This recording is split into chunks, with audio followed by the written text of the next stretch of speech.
Hello everyone, this is a logical Guruji. तो guys, जैसे कि आप लोग देख रहे हैं, आप लोगों को मैंने यहाँ पे टॉपिक लिख रखा है क्लॉक। तो गाइज़, क्लॉक जो हमारा टॉपिक है, ये हमारे एसएससी के एग्ज़ामिनेशन प्लस हमारे रेलवे के एग्ज़ामिनेशन प्लस हमारे स्टेट लेवल एग्ज़ामिनेशन हो, हमारे लेखपाल का एग्ज़ामिनेशन हो, हमारे यूपी पुलिस का एग्ज़ामिनेशन हो, इस तरीके के एग्ज़ामिनेशन में हमारा ये टॉपिक पूछा जाता है। तो गाइज़ देखो, हम लोग सीधा सीधा बात करते हैं क्लॉक के बारे में, बिना इधर उधर की बात किए। देखिए, क्लॉक के बारे में आप लोग बड़ी सिंपल सी एक चीज़ गाइस जानते, देखिए कि घड़ी के अंदर नॉर्मली हमें वहाँ पे क्या होता है, तीन सुइयाँ दिखाई देती है ना। लेकिन जब हम बड़ी घड़ियों की बात करते हैं तो बड़ी घड़ियों में गाइस हमें जो सुइयाँ दिखाई देती हैं वो दो सुइयाँ दिखाई देती हैं। एक जो सुई हमें दिखाई देती है वो हमारा मिनट हैंड यानी कि मिनट वाली सुई। दूसरी जो सुई हमें यहाँ पे दिखाई देती है वो होता है हमारा आवर हैंड यानी कि हमारी घंटे वाली सुई। क्लियर। अब देखो, सबसे पहले हम लोग बात करते हैं मिनट वाली सुई की। देखिए, मिनट वाली सुई आप सभी लोग जानते हैं कि 60 मिनट में अपना एक पूरा रोटेशन कंप्लीट कर लेती है। अब गाइस देखो, यहाँ क्लॉक में अब यहाँ मिनट सेकंड ये सब करने नहीं आए कि कितने मिनट में कितने सेकंड होते हैं, सबको पता है, बच्चों वाला गेम है। सीधा सीधा हम चलते हैं देखिए कॉन्सेप्ट की तरफ। तो अब भैया 60 मिनट की तो बात हो रही है, लेकिन 60 मिनट में जो सुई का रोटेशन होता है वो कितने डिग्री होता है सर? 360 डिग्री होता है। यानी जो मिनट का हैंड होता है वो 60 मिनट्स में 360 डिग्री का रोटेशन करता है। अब अगर यहीं पे गाइस मैं 1 मिनट का रोटेशन कैलकुलेट करने जाऊं तो 1 मिनट के रोटेशन में 360 डिवाइड बाई 60 अगर मैं करूंगा तो क्लियरली आप सभी लोग देख सकते हैं कि 1 मिनट में जो रोटेशन यहाँ पर निकल कर आया वो कितना आ रहा है? 6 डिग्री का रोटेशन निकल कर आ रहा है ना। अब इसी तरीके से हम लोग चलते हैं आवर हैंड की तरफ। अब आपको पता है आवर हैंड को एक पूरा रोटेशन कंप्लीट करने में जो टाइम लगता है वो 12 आवर्स का टाइम लगता है, यानी कि आवर वाली सुई 12 घंटे में पूरे रोटेशन को कंप्लीट कर देती है। 12 घंटे में ये कितने डिग्री का रोटेशन कंप्लीट कर रहे हैं सर? 360 डिग्री का रोटेशन कंप्लीट कर रहे हैं ना। अब अगर यहाँ पे मैं एक आवर की बात करूँ तो एक आवर में ये 360 डिवाइड बाई 12, यानी जो आवर वाली सुई है वो एक घंटे में 30 डिग्री का रोटेशन कंप्लीट करती है। हम बात किसकी कर रहे हैं सर? आवर वाली सुई की, है ना। अब एक आवर में आपको पता है कि 60 मिनट्स होते हैं, यानी ये जो आवर वाली सुई है ये आवर वाली सुई 60 मिनट्स में 30 डिग्री का रोटेशन कंप्लीट करती है। अब अगर मैं इसी आवर वाली सुई का 1 मिनट का स्पीड निकालना चाहूँ तो मुझे 30 को 60 से डिवाइड करना पड़ेगा, यानी इसका जो रोटेशन निकल कर आएगा वो हाफ डिग्री का निकल कर आएगा। अब गाइस हमें यहाँ से पता चला कि मिनट की सुई 1 मिनट में 6 डिग्री कवर करती है, आवर की सुई 1 मिनट में हाफ डिग्री कवर करती है ना। अब मैं यहाँ पर इन दोनों के बीच का गाइस डिफरेंस निकाल रहा हूँ। अब देखिए, मिनट की सुई 1 मिनट में जा रही है 6 डिग्री, वहीं पे आवर की सुई 1 मिनट में गाइस जा रही है हाफ डिग्री। अब मैं 6 में से अगर हाफ लेस करूँगा तो आप सभी को पता है कि भाई कितना बचेगा? 5.5 बचेगा। अब 5.5 को गाइस मैं 11/2 डिग्रीज भी तो लिख सकता हूँ। भाई 11/2 कितना होता है? 5.5 होता है। ये जो 11/2 डिग्री मैंने यहाँ पे आप लोगों के सामने लिखा है, ये सर क्या चीज़ है? डिफरेंस है। किस किस के बीच का? मिनट हैंड और आवर हैंड की स्पीड का। कितनी देर का? 1 मिनट का। गाइस क्लियर हो रहा है यहाँ तक? अब देखिए, ये जो डिफरेंस यहाँ पर निकल कर आया है, एक्चुअल में इस डिफरेंस को ही एक्सप्लेन करने के लिए मैंने यहाँ पे ये चीज़ आपको एक्सप्लेन की, क्योंकि जब मैं आपको आगे इसके फॉर्मूले सिखाऊंगा, शॉर्ट ट्रिक्स बताऊंगा, तो कहीं ना कहीं ये वैल्यू जो आप देख रहे हैं, ये वैल्यू जो आप देख रहे हैं, इन वैल्यूज़ का कहीं ना कहीं यूज़ होगा, है ना। अब अगर यूज़ होगा तो वहाँ माइंड में क्वेश्चन आ सकता था कि अचानक से वैल्यूज़ कहाँ से आ गई। तो अब हमें पहले से पता है कि ये वैल्यूज़ हमारे पास कहाँ से आ रही हैं।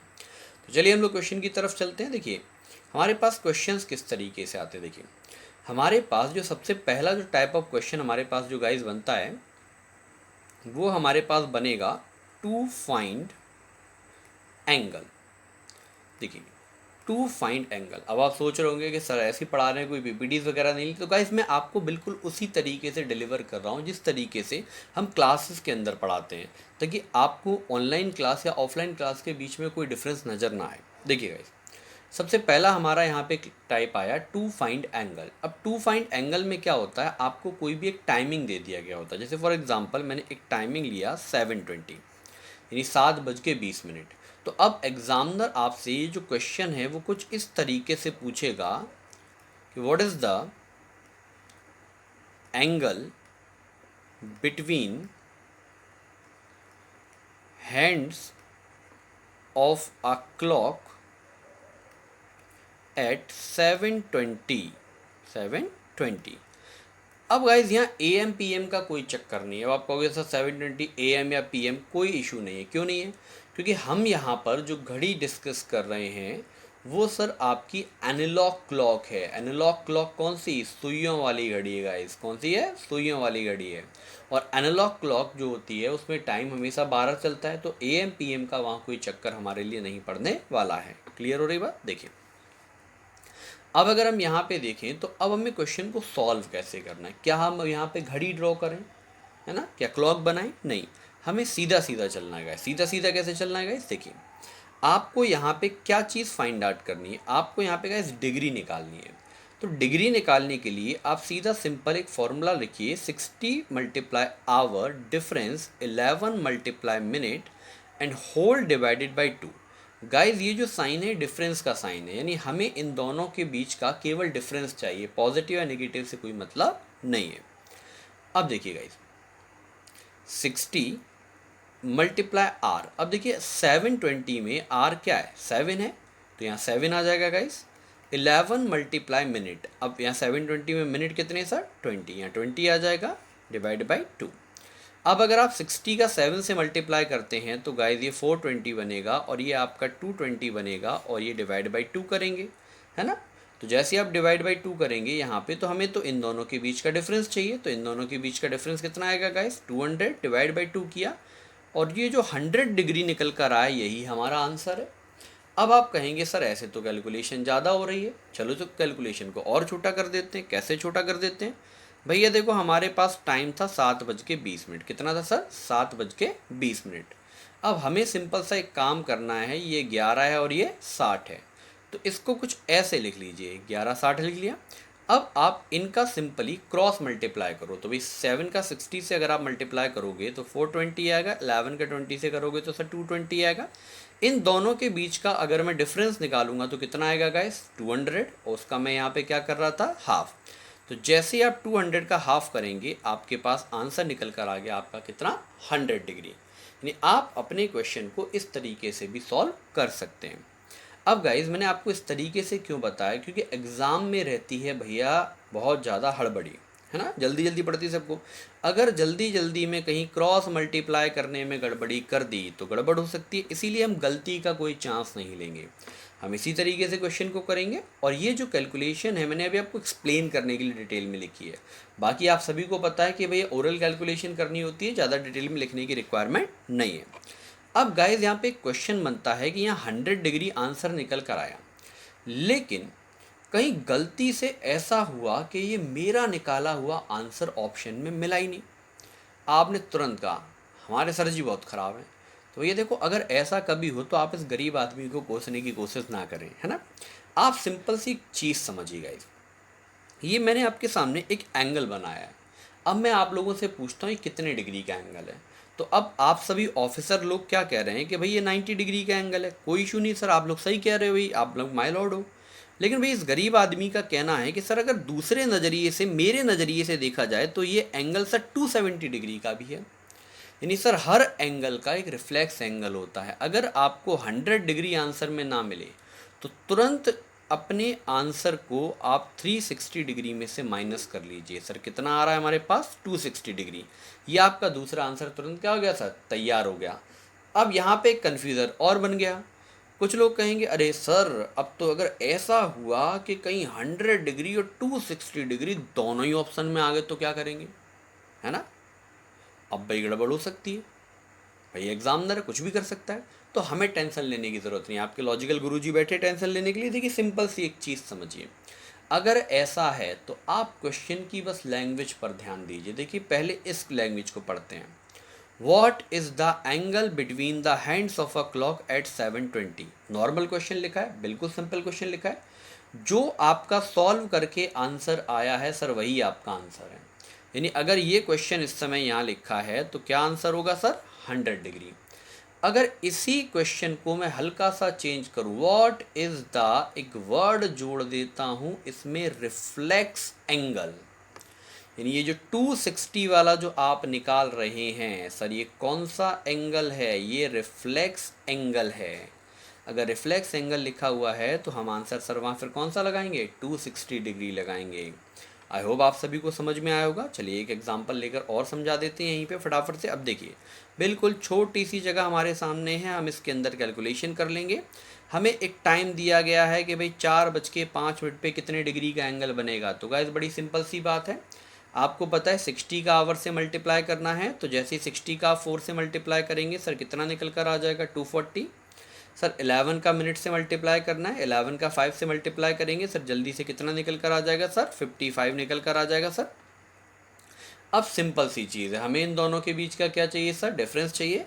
तो 240 और 55 के बीच का आप डिफरेंस निकाल लीजिए। तो जैसे ही आप इन दोनों के बीच का डिफरेंस निकालेंगे सर, डिफरेंस आपको तुरंत मिल जाएगा सर। कितना आ गया? 185। और 185 का जैसे ही आप हाफ करेंगे फटाफट से कितना आंसर सर निकल कर आ जाएगा? 92.5 डिग्री। समझ में आ रही बात? बिल्कुल सर। कैलकुलेशन लंबी नहीं है, बस ये सारी कैलकुलेशन आपको क्या करनी होगी? थोड़ी तरीके से सॉल्व करना होगा, है ना। माइंड में कैलकुलेशन करेंगे क्योंकि हम कॉम्पिटिटिव एग्जामिनेशन देने जा रहे हैं। आप 11th-12th का कोई पेपर नहीं दे रहे हैं गाइस, है ना, कि जहां आपको राइटिंग के और डिस्क्रिप्शन के मार्क्स मिलेंगे, है ना। डिस्क्रिप्टिव वे में नहीं करना है ना।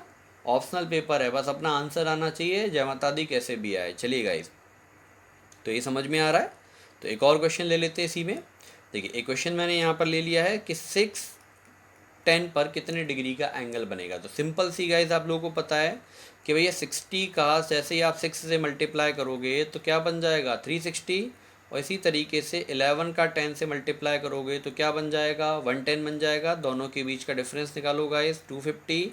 और इस 250 का हाफ जैसे ही आप करोगे तो 125 डिग्री का एंगल आपका तुरंत बनकर भाई क्या हो गया? तैयार हो गया। आई होप आप लोगों को ये समझ में आया होगा, क्लियर हो रहा है बात। तो मैं आप लोगों के लिए होमवर्क के लिए कुछ यहाँ क्वेश्चन लिख देता हूँ, आप लोगों ने ट्राई करिएगा कि भाई कितने कितने डिग्री के एंगल यहाँ बन सकते हैं। दोनों तरीके के एंगल आप यहाँ निकालने की कोशिश करिएगा, ठीक है। मैं अब आपको 5 क्वेश्चंस यहाँ पे एज अ होमवर्क दे रहा हूँ। चलिए, तो अब मैं आपको यहाँ पे नेक्स्ट टाइप एक्सप्लेन करता हूँ। देखिए गाइस, अभी जो हमने टाइप था उसमें हम एंगल फाइंड कर रहे थे। अब यहाँ पे टाइप बदला और यहाँ पे अब हमारे पास टाइप आ गया टू फाइंड टाइम। अब गाइस ये टू फाइंड टाइम क्या है? टू फाइंड टाइम में अभी पहले क्या था, एग्जामिनर आपको क्या करता था? टाइम देता था, आप डिग्री बताते थे। अब एग्जामिनर क्या करेगा? वो आपसे कहेगा कि अब मैं क्या करूँगा कि आपको डिग्री मैं दूंगा, जी डिग्री मैं दूंगा, अब टाइम तुम बताओगे। तो देखिए क्या करना है, क्वेश्चन कैसे पूछा जा सकता है। जैसे एग्जामिनर जो है कुछ इस तरीके से क्वेश्चन आपके देगा, जैसे when will angle of 60 degree will occur between 4 to 5। यानी क्वेश्चन कुछ ऐसे है कि 4 बजे से 5 बजे के बीच में 60 डिग्री का एंगल कब बनेगा। सही है भाई। अब हमें इस क्वेश्चन को करना कैसे है, देखो गाइस, बड़ा सिंपल सा तरीका है। देखो हमें यहाँ पे क्या निकालना है गाइस? टाइम। अब आप एक चीज़ देखो, 4 से 5 के बीच की बात हो रही है। अब 4 से 5 की अगर बीच की बात हो रही है तो क्या 5 अभी तक बजे होंगे? नहीं, इसका मतलब इस 5 का तो कोई यूज़ ही नहीं है गाइस। अच्छा 4 बज गए होंगे कि नहीं बज गए होंगे? बिल्कुल बज गए होंगे। तो अब 4 बजने के बाद कुछ मिनट पर ही तो एंगल बनेगा। यानी अल्टीमेटली जो चीज़ मुझे यहाँ फाइंड आउट करनी है वो चीज़ क्या है? मिनट है। अब गाइस मिनट निकालने के लिए मैं यहाँ पर एक फॉर्मूला एप्लीकेबल करूँगा, 2/11 30 multiply R plus minus degree. अब गाइस आप ये 2/11 देख रहे होगे, याद आ रहा है कुछ? हाँ, पीछे क्या था? डिग्री में था तो 11/2 था। अब मिनट निकालना है तो क्या करना पड़ा? 2/11 ने उसको रेसिप्रोकल कर दिया। अब अगर आप यहाँ देखोगे तो आपको प्लस और माइनस यहाँ पे दो सिंबल्स नज़र आ रहे हैं, है ना। अब आप कहोगे तो क्या सर दोनों लगा के चले, नहीं भैया दोनों नहीं लगाने हैं, हमें एक ही यूज़ करना है। गाइज हम हमेशा क्या करेंगे, माइनस वाले सिंबल को यूज़ करेंगे, है ना। अब हमेशा माइनस को क्यों यूज़ करेंगे भैया, देखो मार्केट से हमारे घर जाने के कई रास्ते होते हैं, एक लॉन्ग कट होता है एक शॉर्टकट होता है ना। अब जो अच्छी आत्माएं होती हैं वो किससे जाती हैं भैया, शॉर्टकट से जाती हैं ना, और जो बहुत ज़्यादा अच्छे होते हैं वो लॉन्ग कट से जाते हैं। यानी आप जो फर्स्ट प्रायोरिटी है वो हमेशा किसको देकर चलेंगे, माइनस वाले साइन को देकर चलेंगे, यानी कि नेगेटिव वाले साइन को लेकर के आप चलेंगे। लेकिन अगर हमेशा नेगेटिव को लेकर चलेंगे तो फिर प्लस का कहाँ यूज़ करेंगे। देखिए प्लस की दो कंडीशंस हैं। पहली कंडीशन क्या है कि जब आपकी वैल्यू नेगेटिव आए।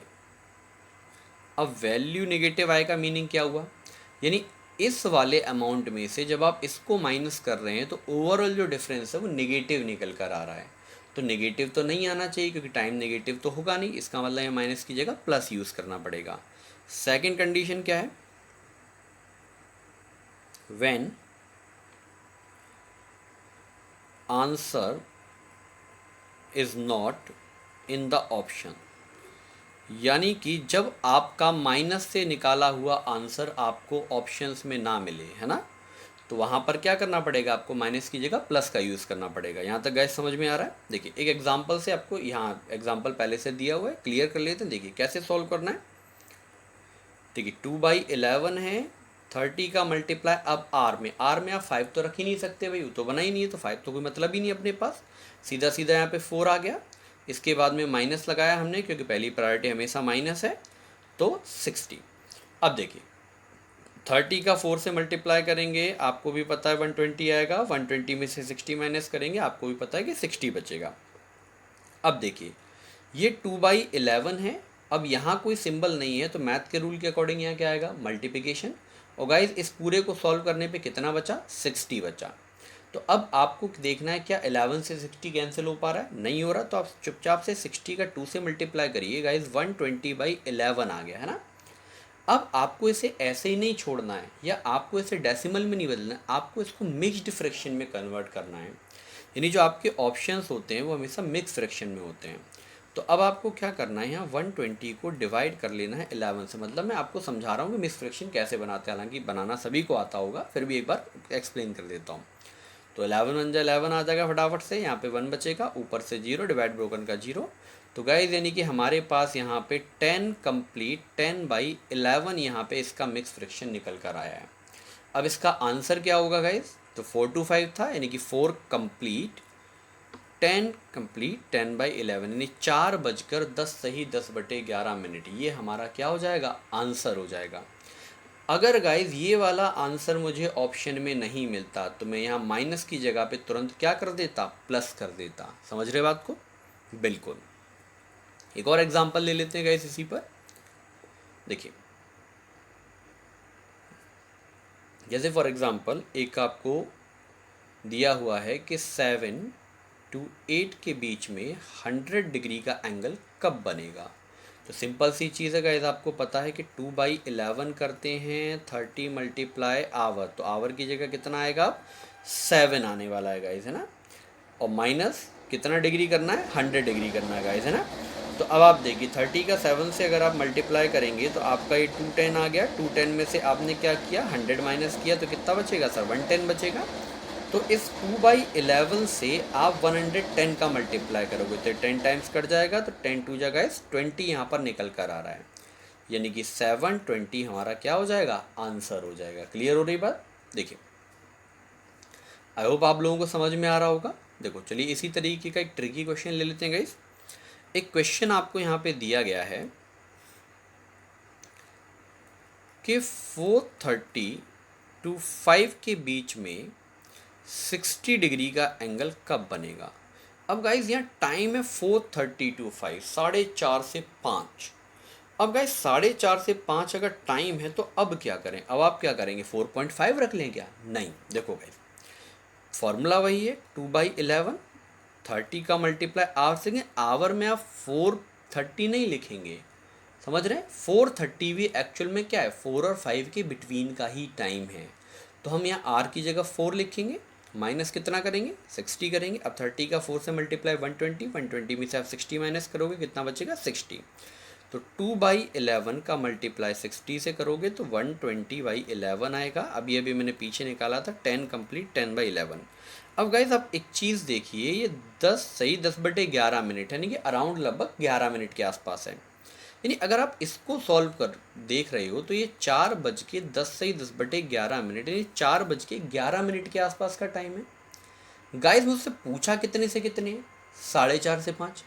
भाई 4:30 से 5 के बीच में तो वो टाइम आएगा ना जो 4:30 के बाद का होगा। लेकिन क्या ये टाइम 4:30 के बाद का है? नहीं है, ये तो 4:30 से पहले का है। इसका मतलब ये जो चीज़ मैं यहाँ पे सोच रहा हूँ ये यहाँ पे क्या हो गई, गलत हो गई, ये मेरा आंसर नहीं है। अब मैंने आपको पीछे सिखाया था कि अगर हमारा निकाला आंसर ऑप्शन में ना मिले तो माइनस की जगह क्या करना है, प्लस करना है। तो जैसे ही माइनस की जगह प्लस करने जाएंगे तो 2/11 30 मल्टीप्लाई 4 और प्लस 60 हो जाएगा। सर 30 का 4 से मल्टीप्लाई 120, 120 में 60 ऐड करोगे 180।